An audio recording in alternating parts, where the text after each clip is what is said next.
Welcome, ladies and gentlemen, to my new video where we are going to be going over how to deal with kill lanes down in the bot lane when you are playing Swain. We are up against a Draven one trick with a Nautilus. This is an extremely strong early lane that can do a lot of damage to you pre-6 and really start punish you. So how we look to adjust with your runes and with your items, you are looking to rush Zhonya's first because you are gonna just become a absolute menace once you hit level 6 and once you have a stopwatch. Conquer is going to be great because you see how many of the enemies are melee champions. As you can see here, there are 4 melee champions as well as the Shaco clone, which is going to give you another melee champion to drain from. So this is just going to be a great setup for your Conquer rune. Presence of Mind is an absolute must in this matchup, and when you are doing this early build where you are not rushing the Andres, is because you are going to have a lot of mana issues, and this is going to help out quite a bit. Legend Tenacity is great because it's the only legend that is really usable when you are playing Swain down in the support, and they have a lot of CC. And Last Stand is great because they do not have too much burst, and you're able to prevent a decent amount of damage. You're going to be proccing this for a long period of time. Bone Plating is an absolute must just to survive some of these early game trades, and I'm going to show you how to bait out some of these early kills. And then finally, we are going to be talking about how important unflinching is with Swain. You are going to have a massive amount of time procced on it. This was only a 32-minute game, so you can imagine how long it is going to be procced in some of those longer games. In these types of games when you're playing against a very, very heavy enemy kill lane, you need to be rushing Zhonya's. It's just going to allow you to have a lot of power. You aren't going to be getting one-shotted, and you are going to be able to do a consistent amount of damage with your Conquer. Alright, that will wrap up the intro, guys. Let's get right into some gameplay.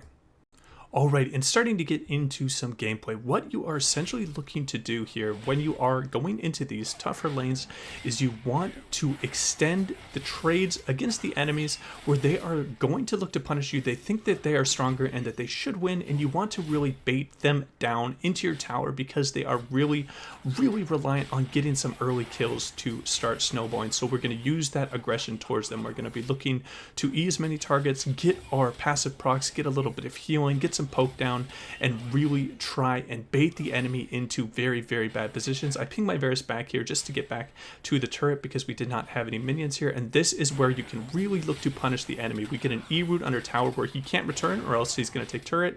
We ignite him, we have him overextend, we flash out, and then our Varus is able to chase down the Draven. I throw a W down to zone him with the slow, and we get a very nice first blood. Alright, and getting into this situation where you can look to start baiting the enemy champions, I am rushing Zhonya's here because I know that most of their damage is going to be coming out of that Draven. So I get an early cloth armor, and I'm really looking to aggressively trade against the enemy. I miss an E there, and we're really looking for an all-in here. Again, we are baiting them under the turret because they're going to be auto-pushing the lane with Draven. We are looking for them to be as aggressive as possible. We use the Varus slow to ensure our E hits, and then we get an ignite on the enemy target, and we again bait them under tower. We're using their aggression against them in a way where we can start punishing them once they overextend a bit. Alright, and now we are going to be getting a little bit deeper into the game. When we started snowballing a bit, we're a lot stronger in the lane, but however, this lane, all they can do is they can go in. They're going to be looking to constantly all in. I'm blocking my Varus from the hook there. I bait the all in. I have my ultimate and my ignite. I just make sure I need to land the E on the enemy target, and we just use, again, their aggression against them. We let them engage on us. We have them overextend down the lane so we can chase them further, and we punish them. Alright, and once you start getting into the team fights against these very all-in type of champions, you want to, again, apply the same logic that you did in your team fighting phase. Be in the front line and really look to bait and overextension. Because you are support, they perceive you as an easy kill and easy gold. So what I'm going to be doing here is going to be zoning people with my ultimate and forcing them under tower, and really making sure that I'm hitting as many targets as possible. I ult a little bit early here trying to get a bit of burst down, but however, Zhonya's is just buying me so much time. I'm in the front lines just causing a huge distraction, and essentially my Xerath and Varus are both able to free fire because of how aggressive I am being, and they are just being unhindered. And that will wrap up this section. And I think there's just, yeah, a little bit of a funny kill on this Draven because he is so absolutely weak. He is just completely beyond tilted. Alright, and here we are getting into some of the later game team fights that you can look to expect in these kinds of situations with a lot of melee champions.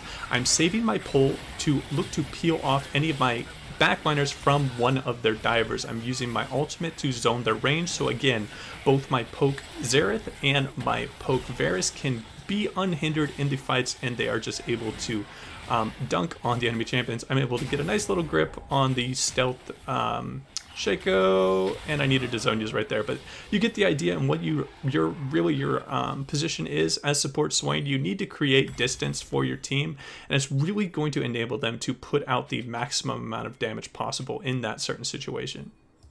Alright, here's another thing that you can look to utilize when you're playing support. Now, obviously, when you're playing Swain, it is great. The absolute best feeling on Swain is when you can hit a couple people with that long-range W, as I do here, and get them to a really low HP threshold and allow the Yorick to chase and get a very good situation. Now here, the two of their strongest members, the Silas and their Shaco, is going to focus me. And what that means is my carries aren't going to be focused, and I can just be a huge disruptor for this situation. I trade 1-for-1 on the enemy jungler, which is really big in the late game, and I'm able to make sure that my allies are going to beat this extremely strong fed Silas. I think he's like 11-1 or something, because he had to use so much on me. He used a lot of his health bar, and he just got into a very tough position, giving up a massive shutdown and I think 10 of his stacks. And that will wrap up this part.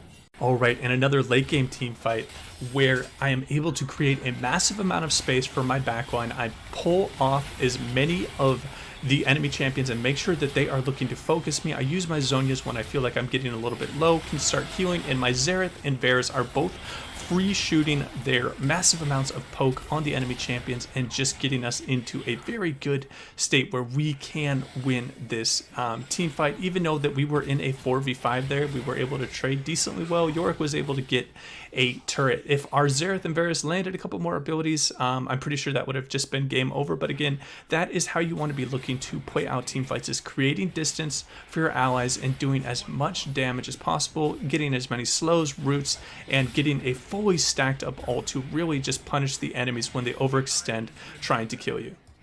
Alright, here we go. We're going to talk about the last team fight. Now, I have my Abyssal Mask, which is absolutely a great item on Swain, particularly when I am playing against a very heavy AP threat in the AP Shaco jungle. The Silas coming out of the mid lane with 25 Magi stacks, and again, I am creating distance. I am zoning off their frontline champions away from my Varus and away from my Xerath, and I'm using all of my bursts right there. I'm using my R2 as well as a close range Q on the enemy champion, and we're able to clean up. Now again, they have two choices in this team fight. They can either ignore me, which I'm at the point where I'm pretty strong with my items, or if they ignore me, I can absolutely decimate their Draven and any backline, and I will just be doing a massive amount of ramping damage with my Conqueror, or they can try and burst me out. And that's why I go tanky with a little bit of Zonias and Abyssal. So I just put them in a very tough situation where they need to get a really nice flank on my backline without me seeing it to win these team fights. And that'll wrap up this video, guys. If there's a certain matchup you want to see, let me know in the comments. And as always, take it easy. No luck in your promo games? Not even one pentakill? Did your teammate rage quit? Feed the enemy team? Just jump over to turbosmurfs.gg and do like the pros, buy a fresh level 30 account. We offer high-quality accounts and service that reflects in our 5 out of 5 star rating on Trustpilot.